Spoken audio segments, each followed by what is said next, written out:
Assalamualaikum everyone. Myself Sahrish, Assistant Professor in the Department of Radiology and Imaging Technology. आज हम बात करेंगे basic principle of MRI के बारे में. You may have heard about different modalities in radiology, like हमारे पास X-ray है, CT है, we have fluoroscopy, mammography है. तो जब हम उन modalities की बात करते हैं, we know कि वहां पे हमारे पास आयोनाइजिंग रेडिएशंस का यूज हो रहा है, एक्सरेज का यूज हो रहा है, और उनका जो प्रिंसिपल है that is totally different from MRI. क्योंकि एमआरआई में है we are not using ionising radiations, right? Here what we are using hydrogen protons. With the help of hydrogen protons we are acquiring image, right?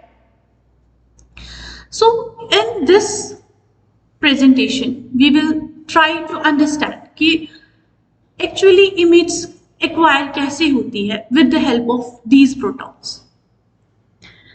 अब पहली बात ये है कि अगर हमारे पास different modalities है तो फिर हम MRI पे क्यों आते हैं? Why we switch to MRI? The reason is soft tissue visualization. जो soft tissue होता है वो हमें better visualize होता है MRI में. और जब हम कुछ स्टडीज ऐसी होती है जहां पे हमें कंट्रास्ट एडमिनिस्टर करना पड़ता है, जैसे हमारे पास एंजियोग्राफी है, राइट, जहां पे हम वेसल्स की इमेजिंग करते हैं. अगर हम सीटी एंजियोग्राफी की बात करते हैं so we have to administer contrast there, और वहां पे जो रेडिएशन डोज है सीटी में वो भी काफी हाई है. तो कुछ पेशेंट्स होते हैं जिनमें हम कंट्रास्ट नहीं दे सकते, या जो हमारे बेटर विजुअलाइजेशन नहीं हो पाता हमारा, तो हम स्विच करते हैं एमआरआई पे. एक तो यहाँ पे रेडिएशंस नहीं है, और जो विजुअलाइजेशन होगा वो बेटर होगा, इमेज क्वालिटी हाई होगी. और हमारे पास ऐसी भी टेक्निक्स है कि without the administration of contrast media हम इमेज एक्वायर कर सकते हैं.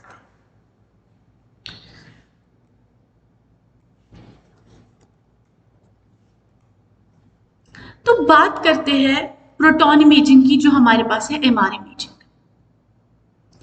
अब प्रोटॉन की जब बात करते हैं we know that is a positively charged particle. अब हमारे पास एक एटम है जिसमें हमारे पास क्या है, इलेक्ट्रॉन्स है. वी हैव प्रोटॉन्स, न्यूट्रॉन्स, ठीक है. इलेक्ट्रॉन्स नेगेटिवली चार्ज्ड होते हैं. अब हमारे पास क्या होते हैं, हमारे पास एक तो इवन मास न्यूक्लियाई होते हैं हमारे पास, और ऑड मास नंबर के भी हमारे पास क्या होते हैं, न्यूक्लियाई होते हैं. अब हम ये इवन और ऑड नंबर की बात क्यों करते हैं?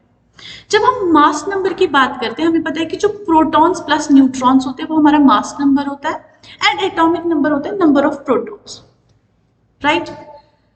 अब हमारे पास क्या है, जो इवन मास न्यूक्लियाई है ना उनमें जीरो स्पिन होता है. Later on I will tell you कि स्पिन का क्या यूज है यहाँ. और जो ऑड मास नंबर के हमारे पास न्यूक्लियाई होते हैं वहां पे क्या हमारे पास होते हैं, स्पिन होता है उनमें. अब प्रोटॉन, हाइड्रोजन क्या है, प्रोटॉन है, पॉजिटिवली चार्ज्ड है, और वो क्या पोजेस करता है, स्पिन. अब हमारे पास एमआर एक्टिव न्यूक्लियाई होते हैं और एमआर इनएक्टिव न्यूक्लियाई होते हैं. वो न्यूक्लियाई जो हमारे इमेजिंग में, एमआर इमेजिंग में हेल्प करते हैं, वो एमआर एक्टिव होते हैं, और जो नहीं कर सकते जिनसे हम एक्वायर इमेज उनको इनएक्टिव न्यूक्लियाई बोलते हैं. अब हमारे पास हाइड्रोजन है, कार्बन है, वी हैव नाइट्रोजन, इन सब से हम इमेज एक्वायर कर सकते हैं एमआरआई में. फिर हम हाइड्रोजन को क्यों लेते हैं, why we take hydrogen? Question arises here, right? तो जब हम हाइड्रोजन की बात करते हैं, पहली बात ये एबंडेंसी में पाया जाता है. We know the major composition of our body, that is water. Water में हाइड्रोजन प्रेजेंट है, fat, hydrogen is present there, right? तो एबंडेंसी की वजह से हम हाइड्रोजन को ही चूज करते. अब एबंडेंसी है तो सिग्नल भी क्या आएगी, हाई आएगी वहां से, राइट? अब जो दूसरा अभी मैं बात कर रही थी स्पिन के बारे में, तो वी नो कि हमारे पास जो हाइड्रोजन है that is a charged particle, that is positively charged, right? और उसमें स्पिन है. इट मीन्स कि वो क्या करता है, मूव करता है. We know the law of electromagnetism क्या स्टेट करता है कि जब भी एक चार्जड पार्टिकल मूव करेगा तो उसके सराउंडिंग में क्या जनरेट होगा, मैग्नेटिक फील्ड जनरेट होगा। तो हाइड्रोजन के पास जो ये प्रॉपर्टी है स्पिन की, इसकी वजह से ये एक्ट करता है as a small magnet protons की, जिसकी वजह से हम इसको एमआर इमेजिंग के लिए यूज करते हैं। ठीक है, तो MR imaging is based on proton imaging. We know that positively charged है, इसके पास स्पिन है, अबंडेंसी में पाया जाता है ये। और law of electromagnetism we earlier discussed कि अगर हमारे पास एक चार्जड पार्टिकल है वो एक्ट करता है एज अ स्मॉल मैग्नेट। क्यों? क्योंकि एक चार्जड पार्टिकल जब मूव करता है उसकी सराउंडिंग में क्या जनरेट होता है, मैग्नेटिक फील्ड। अब पहले हम देखते हैं कि एक पहला स्टेप जो होता है जब patient outside the magnetic field है, यानी अभी हमने पेशेंट को इनसाइड द मैग्नेट नहीं रखा है। ठीक है, तो उस टाइम पे hydrogen protons obviously they are present in our body, but वो रैंडमली अलाइंड होते हैं। ठीक है, अभी भी हमारे बॉडी में वी हैव हाइड्रोजन, राइट, तो वो रैंडमली अलाइंड है, they don't have a particular directions. फिर उसके बाद क्या होता है, हम जब पेशेंट को प्लेस करते हैं एमआरआई मशीन में, उस टाइम पे ये अलाइन होना स्टार्ट हो जाते हैं। जो हमारे हाइड्रोजन प्रोटॉन्स होते हैं ना, ये अलाइन होते हैं। व्हाई? क्योंकि जो हमारे पास एमआरआई मशीन होती है उसमें हमारे पास एक स्ट्रॉन्ग मैग्नेटिक फील्ड होता है ना, we have super conducting magnet there, right. तो उस external magnetic, main magnetic field की वजह से क्या होता है, कुछ जो हमारे हाइड्रोजन प्रोटॉन्स होते हैं इनसाइड ऑफ बॉडी, कुछ पैरेलल डायरेक्शंस में अलाइन हो जाते हैं और कुछ क्या हो जाते हैं, एंटी पैरेलल डायरेक्शंस में अलाइन हो जाते हैं। अब जो हमारे पास पैरेलल डायरेक्शंस में अलाइन होते हैं वो लो एनर्जी, एंड हमारे पास जो अब अपोज करते हैं मेन मैग्नेटिक फील्ड को, उनकी स्ट्रेंथ हाई होती है, राइट। अब हमारे पास हमेशा जो number of spin up nuclei होते हैं ना, वो ज्यादा होते हैं as compare to the spin down nuclei, क्योंकि जो मैग्नेटिक फील्ड की, मेन मैग्नेटिक फील्ड की स्ट्रेंथ होती है वो काफी ज्यादा होती है, तो कुछ ही नंबर ऑफ अपोज कर पाते हैं। Then spin up spin down cancel करते हैं एक दूसरे को, और हमारा एक नेट मैग्नेटाइजेशन वेक्टर फॉर्म होता है लॉन्गिट्यूडनल प्लेन में। क्यों? क्योंकि जो स्पिन अप हमारे पास न्यूक्लियाई थे दे वर मोर इन नंबर। अब हमारे पास यहाँ पे लॉन्गिट्यूडनल मैग्नेटाइजेशन फॉर्म हो गया, यानी क्या हुआ, अलाइनमेंट हो गई एक्सटर्नल मैग्नेटिक फील्ड की वजह से, राइट, और हमारा लॉन्गिट्यूडनल मैग्नेटाइजेशन फॉर्म हो गया। उसके बाद जब ये अलाइनमेंट हो जाती है, उसके बाद हम क्या करते हैं, उसके बाद हम रेडियो फ्रीक्वेंसी पल्स को अप्लाई करते हैं। और रेडियो फ्रीक्वेंसी पल्स से क्या होता है, रेजोनेंस होता है, एनर्जी ट्रांसफर होती है। ये जो हमारा एनएमवी होता है, जो हमारे हाइड्रोजन न्यूक्लियाई होते हैं, वो हमारा जो एलएम होता है वो ट्रांसवर्स मैग्नेटाइजेशन में वहां पे शिफ्ट हो जाते हैं। अब वहां पे बात कर रही हूं मैं एनर्जी ट्रांसफर। एनर्जी ट्रांसफर कैसे हो रहा है वहां पे? अब जब मैंने पहले कहा था कि when the patient was outside the magnetic field, right, हमने पेशेंट को प्लेस नहीं किया था हमारी मशीन में, उस टाइम क्या होता है कि जो हाइड्रोजन है वो स्पिन कर रहा है अराउंड इट्स ओन एक्सिस। मगर जब हम उसको एक्सटर्नल मैग्नेटिक फील्ड में रखते हैं तो एक्सटर्नल मैग्नेटिक फील्ड की वजह से क्या आता है, इसमें एक्स्ट्रा स्पिन आ जाता है, या वॉबल जिसे हम कहते हैं। अब जो हाइड्रोजन प्रोटॉन सिर्फ अपनी एक्सिस में घूम रहा था, अब ये एक ऐसी एक्सिस में भी घूमेगा, वो एक कोनिकल एक्सिस में घूमेगा, राइट, क्योंकि उसमें क्या आ गया, वॉबल आ गया एक्सटर्नल मैग्नेटिक फील्ड की वजह से। उसको हम बोलते हैं प्रिसिशन। अब वो किस रेट से प्रिसेस कर रहा है उसको हम बोलते हैं प्रिसेशनल फ्रीक्वेंसी। और जो ये प्रिसेशनल फ्रीक्वेंसी होती है ये डायरेक्टली प्रोपोर्शनल होती है to the main magnetic field की strength, right. The strength of the main magnetic field is directly proportional to the precessional frequency of the hydrogen, right.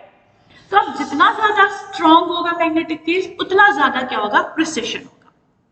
अब जब हम रेडियो फ्रीक्वेंसी पल्स अप्लाई करते हैं, यानी resonance जब होता है, तो हम रेडियो फ्रीक्वेंसी पल्स अप्लाई करते हैं जिसकी precessional frequency near about same होती है to that of hydrogen protons, जिसकी वजह से यहाँ पे क्या होता है, हाइड्रोजन गेन करता है और वो क्या हो जाता है, लॉन्गिट्यूडनल मैग्नेटाइजेशन से ट्रांसवर्स मैग्नेटाइजेशन में चला जाता है। ठीक है, अब पहले क्या था, हमारे जो हाइड्रोजन प्रोटॉन्स थे, अब वो NMV फॉर्म हो गया, लॉन्गिट्यूडनल मैग्नेटाइजेशन फॉर्म हो गया parallel to the main magnetic field. उसके बाद हमने RF पल्स दी जिसका हमारे पास precessional frequency near about same that of hydrogen protons. उसके बाद जब रेडियो फ्रीक्वेंसी पल्स अप्लाई करते हैं ना, ये जो हमारे हाइड्रोजन न्यूक्लियाई होते हैं ये लॉन्गिट्यूडनल प्लेन से आते हैं हमारे पास ट्रांसवर्स प्लेन। अब लॉन्गिट्यूडनल मैग्नेटाइजेशन से क्या फॉर्म हो गया हमारे पास, ट्रांसवर्स मैग्नेटाइजेशन। और ये किस वजह से पॉसिबल हुआ, जब हमने एक 90 डिग्री एक्साइटेशन पल्स को अप्लाई किया, यानी RF पल्स जो हमारे पास होती है, that is the excitation pulse को अप्लाई किया और ट्रांसवर्स मैग्नेटाइजेशन फॉर्म हो गया। अब जब ट्रांसवर्स मैग्नेटाइजेशन में हमारे हाइड्रोजन न्यूक्लियाई चले गए, उस टाइम पे हम इस एक्साइटेशन पल्स को स्विच ऑफ कर देंगे, 90 डिग्री एक्साइटेशन पल्स को स्विच ऑफ कर देंगे। अब फिर से क्या होगा, जो हमारा मेन मैग्नेटिक फील्ड है, ये हाइड्रोजन जो हमारे पास न्यूक्लियाई है, ये वापस आना चाहेगा हमारे लॉन्गिट्यूडनल मैग्नेटाइजेशन में या लॉन्गिट्यूडनल प्लेन में वापस आना चाहेगा, क्योंकि जो हम इसको एक्साइटेशन पल्स दे रहे थे वो हमने क्या कर ली, स्विच ऑफ कर ली। बट जब ये अभी वापस जा ही रहे होते हैं, उस टाइम पे हम क्या करते हैं, एक 180 डिग्री रीफेजिंग पल्स देते थे। इस 180 डिग्री रीफेजिंग पल्स की वजह से क्या होता है कि वापस ये हमारे पास ट्रांसवर्स प्लेन में आ जाते हैं और हमें क्या होती है, सिग्नल एक्वायर होती है वहां पे। तो ये होल प्रोसेस है कैसे हम हाइड्रोजन प्रोटॉन्स को अलाइन कर रहे हैं, फिर हम कैसे रेडियो फ्रीक्वेंसी पल्स अप्लाई करते हैं, कैसे उसको लॉन्गिट्यूडनल प्लेन से ट्रांसवर्स प्लेन में शिफ्ट कर रहे हैं, और फिर एक्साइटेशन पल्स को ऑफ करके हम रीफेजिंग पल्स देके कैसे हम सिग्नल्स को अक्वायर करते हैं। फिर फर्दर वो रिकंस्ट्रक्शन पार्ट है कि कैसे हम उसको विजिबल इमेज में कन्वर्ट करते हैं। पर जो बेसिक प्रिंसिपल यहाँ पे था वो हमारा था कि with the help of hydrogens ये सिग्नल कैसे एक्वायर कर रहे हैं, राइट। फिर उसके बाद हमारे पास आता है रिलैक्सेशंस, हमारे पास आता है लॉन्गिट्यूडनल रिलैक्सेशंस, ट्रांसवर्स रिलैक्सेशंस। अब रिलैक्सेशन क्या बात हो रही है यहाँ पे, किस चीज की रिलैक्सेशन?